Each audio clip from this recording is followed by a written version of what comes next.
Itai Melchior, if I could start with you, let's first talk about those tunnels that have obviously generated a lot of curiosity amongst people, because from the beginning of this war, we'd been hearing about this labyrinth of underground tunnels that Hamas operates from. Now, the IDF says that they have found the first conclusive evidence that there are indeed tunnels underneath the Al-Shifa hospital. But what we don't know so far is whether Israel is in possession of conclusive evidence that also suggests that Hamas is indeed running a command and control center from there. What more can you share with us about these videos that were posted on Sunday?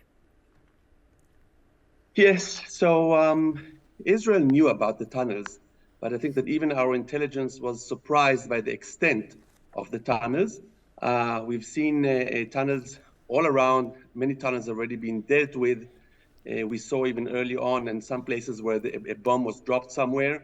Suddenly you saw explosions very far away because the explosion was carried through the tunnel. So the tunnels are there. They are a problem because they also pose a threat for the soldiers as combatants. Hamas people can just pop out of a tunnel, fire an RPG or something else, and then go back underground.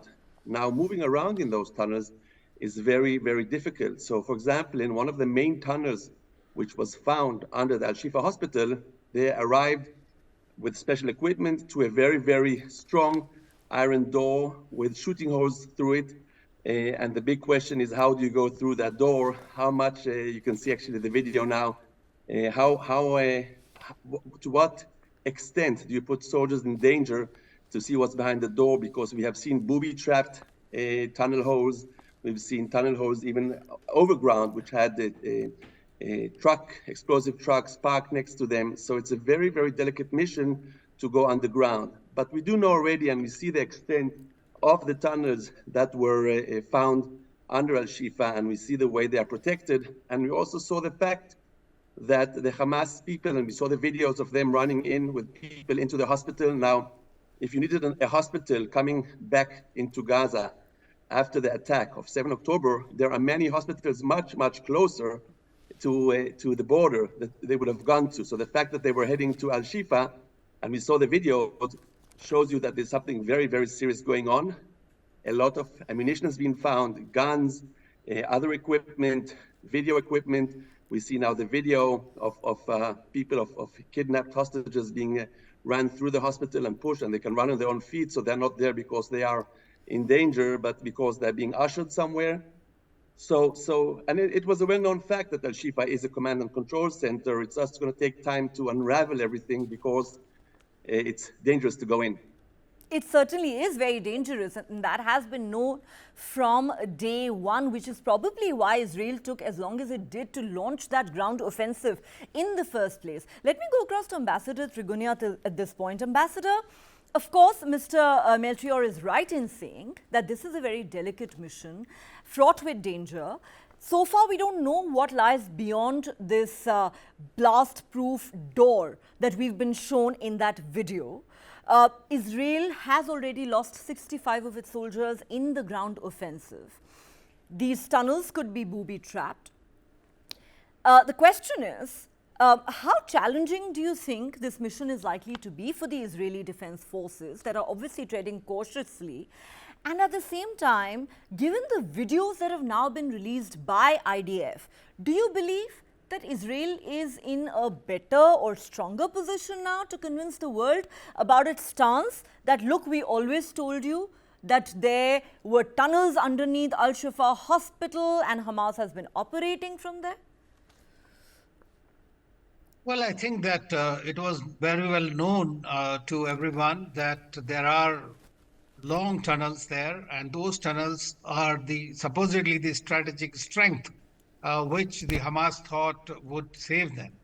And what we have seen in the past 46 days is that Israel has continued to mount the attacks on them and try to take them out.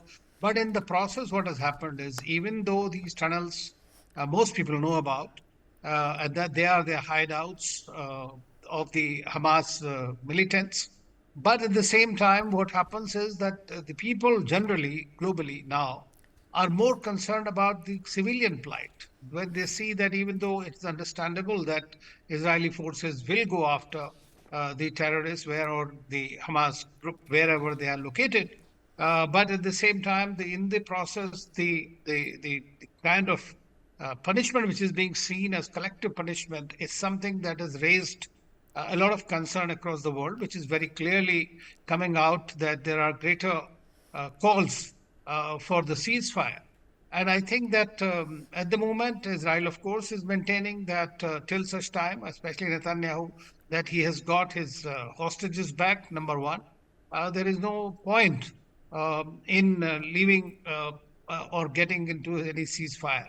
So I think that the idea will continue to mount the pressure, irrespective of whatever the international community thinks or says.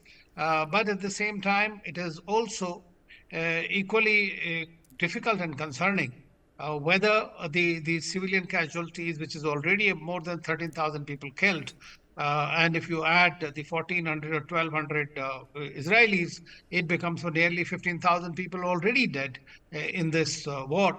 So I don't know how far the conscience of the world will continue to accept it. So I think that Israel is coming under pressure, and what I have learned is that there was a Mossad chief, CIA chief, they were all in Qatar recently, and there have been discussions held, and I think there are going to be some release of the hostages, which might address the plight of this. And of course, I mean, Israel has the intelligence about this place, and as our Israeli friend said, that they were also surprised by the extent of it. They were not even aware. But I think that, as far as I understand, that Israel fully knows nearly every inch of this territory. But then, of course, the surprise element in the guerrilla warfare is always there. Right, but of course, this is the first time that they've actually launched a ground offensive into Gaza. So, in some ways, it may well be unknown territory for them. But let me go back to Itai Melchior at this point. Mr. Melchior, you just heard the ambassador. He used some interesting words there. He said, the question now is how much longer the conscience of the world can accept the killings of Palestinians. And before you respond to that, I want to quickly quote to you some officials.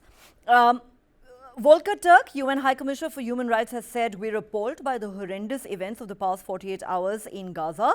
Killing of so many, especially in schools turned shelters, the ongoing displacement of people in southern Gaza. This is all wholly inconsistent with protection of civilians required under the international law. The UN chief, Antonio Guterres, has said, I'm deeply shocked that 2 UN schools were struck in less than 24 hours in Gaza. Dozens of people, many women and children, were killed and injured as they sought safety on UN premises. I reaffirm that our premises are inviolable. This war is having a staggering and unacceptable number of civilian casualties. This must stop. And the WHO chief, Dr. Tedros, has said, we carried out an assessment mission at Al-Shifa hospital. We saw a hospital that's no longer able to function. The current situation is unbearable and unjustifiable. Cease fire now. Your response? Yeah, well, first, what we heard from World Health Organization chief was already last week, even before Israeli soldiers entered and unearthed, that yes, it is a hospital. And I think we discussed this last week. You cannot use a hospital as headquarters, even not headquarters, as a place of hiding hostages. And the hospital staff is complicit because the people running through the hospital with guns and with the people who have been kidnapped. And so I don't think the hospital can also really claim ignorance to the whole issue. They may be complicit, they may be forced to, but still, I'm sorry, it's sad, but Israel cannot be held accountable for the fact that Hamas chooses hospitals and schools to work from. Now, Israel is aware of the criticism, and Israel tries very hard, and people are saying, oh, but you're not trying hard enough because there's so many civilian casualties. So first of all, we don't even know who is civilian and who is not. And you say children, but many could be a 16 or 17-year-old with a gun. But that's besides the matter, because again, we're sorry for every life. That is why Israel said to people, leave Gaza City and go south.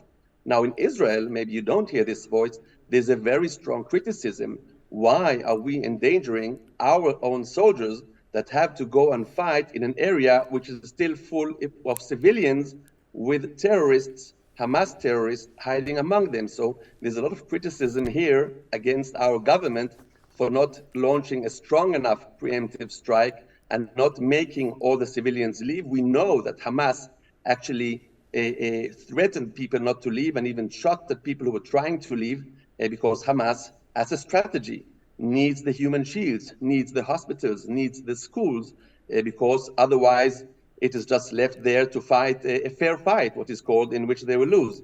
And they're not prepared to do that. So this has a second side also, which you have to keep in mind. Again, Israel does all in its power to not hurt any uninvolved civilians. And I really think that if we look at other battles that have gone around in the world where Western forces, advanced countries, I'm not talking about third world or dictatorships, but advanced countries going in and using much more brute force. And I even think that if you look at it, you will see that in the last few days, the daily number of casualties has gone down because, again, civilians in masses have left through the corridors that the IDF opened for them to leave south. We know that some terrorists use this also to get away, but we are willing to live with that, again, because we want to minimize civilian casualties.